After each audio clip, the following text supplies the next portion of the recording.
AP HRD minister Ganta Srinivasarao governor నరసింహన్తో భేటీ అయ్యారు. అనంతరం మీడియాతో మాట్లాడిన ఆయన విభజన చట్టం ప్రకారం ఎంసెట్ నిర్వహించే హక్కు తమకే ఉందన్నారు. ఎంసెట్ నిర్వహణలో తెలంగాణ ప్రభుత్వం ఏకపక్షంగా వ్యవహరిస్తోందని మండిపడ్డారు. ఈ వ్యవహారంపై సీఎంతో మాట్లాడి నిర్ణయం తీసుకుంటామన్నారు గంటా శ్రీనివాసరావు.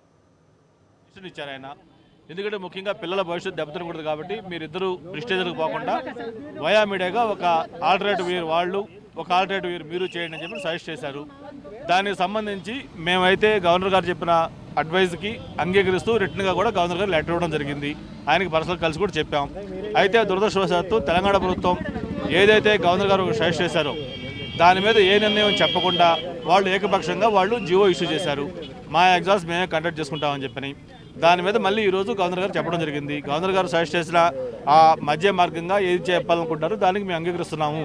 అదేవిధంగా తెలంగాణ ప్రభుత్వాన్ని కూడా అంగీకరింప చేయండి అని చెప్పి ఆయన కోరడం జరిగింది. ఆయన ఒకసారి ఆలోచించుకొని ఎలా చేయాలి ఏంటి అనేది మాట్లాడతారన్నారు.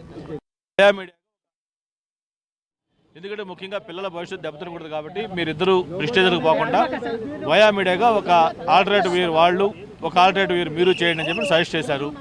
దానికి సంబంధించి అయితే గవర్నర్ గారు చెప్పిన అడ్వైజ్కి అంగీకరిస్తూ రిటర్న్గా కూడా గవర్నర్ గారు లెటర్ ఇవ్వడం జరిగింది. ఆయనకి పర్సనల్ కలిసి కూడా చెప్పాం. అయితే దురదృష్టవశాత్తు తెలంగాణ ప్రభుత్వం ఏదైతే గవర్నర్ గారు సజెస్ట్ చేశారో దాని మీద ఏ నిర్ణయం చెప్పకుండా వాళ్ళు ఏకపక్షంగా వాళ్ళు జియో ఇష్యూ చేశారు. మా ఎగ్జామ్స్ మేమే కండక్ట్ చేసుకుంటామని చెప్పని దాని మీద మళ్ళీ ఈరోజు గవర్నర్ గారు చెప్పడం జరిగింది. గవర్నర్ గారు సజెస్ట్ చేసిన ఆ మధ్య మార్గంగా ఏది చెప్పాలనుకుంటారో దానికి మేము అంగీకరిస్తున్నాము. అదేవిధంగా తెలంగాణ ప్రభుత్వాన్ని కూడా అంగీకరింప చేయండి అని చెప్పి ఆయన కోరడం జరిగింది. ఆయన ఒకసారి ఆలోచించుకొని ఎలా చేయాలి ఏంటి అనేది మాట్లాడతారన్నారు. మరిన్ని వివరాలు మా కరెస్పాండెంట్ సతీష్ అడిగి తెలుసుకుందాం. సతీష్, ఎంసెట్ నిర్వహణకు సంబంధించి గంటా శ్రీనివాసరావు చేసిన వ్యాఖ్యల సారాంశం ఏంటి? రాష్ట్రానికి సంబంధించి ఏదైతే ఈ తెలంగాణ ఎంసెట్ నిర్వహణకు సంబంధించి ఉమ్మడిగా నిర్వహించిన ఆంధ్రప్రదేశ్ ప్రభుత్వం ముందుగా ఎందుకంటే ఏపీకి హైయర్ ఎడ్యుకేషన్ కౌన్సిల్ కి అంశం మాత్రం ఉందని చెప్పిన తర్వాత తెలంగాణ ప్రభుత్వం సెపరేట్ గా మళ్ళీ దీన్ని నిర్వహిస్తామని చెప్పి సెట్ డేట్లు విడుదల చేసిన అంశాన్ని ఆంధ్రప్రదేశ్ ప్రభుత్వం తీవ్రంగా పరిగణించి ఇక న్యాయ పోరాటం చేయాలి. ఇవాళ ఉదయం మంత్రి గంటా శ్రీనివాసరావు దగ్గర చేసిన సమావేశంలో ఒక నిర్ణయం తీసుకున్నారు. న్యాయ పోరాటం చేయాలి, కోర్టుకు వెళ్తామన్న విషయాన్ని కూడా చాలా క్లియర్ గా నిర్ణయించుకొని మధ్యాహ్నం గవర్నర్ కలిసిన మంత్రి గంటా శ్రీనివాసరావు, కామినేని శ్రీనివాసరావు ఇద్దరు కూడా ఎట్టి పరిస్థితుల్లో కూడా ఈ అంశంలో వెనక్కి తగ్గేలేదు.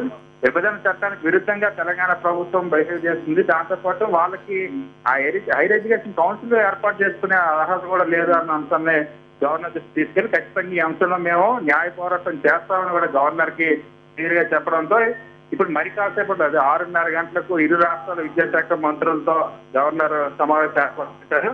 ఇద్దరిని కలిపి సంయుక్తంగా అంటే ఏదైతే ఒక సంవత్సరం తెలంగాణ ప్రభుత్వం ఒక సంవత్సరం ఆంధ్రప్రదేశ్ ప్రభుత్వం కలిపి చర్చలు నిర్వహించే బాధ్యతలు చేపట్టే విధంగా చర్యలు తీసుకునేందుకు గవర్నర్ ఆదేశించే అవకాశం ఉంది.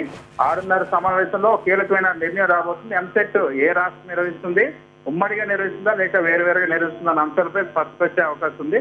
ఒకవేళ ఉమ్మడిగా నిర్వహించడానికి తెలంగాణ ప్రభుత్వం వ్యతిరేకిస్తే మాత్రం ఖచ్చితంగా ఆంధ్రప్రదేశ్ ప్రభుత్వం కోర్టుకు వెళ్లాలని చాలా స్పష్టంగా నిర్ణయించుకుంది. Thank you Satish.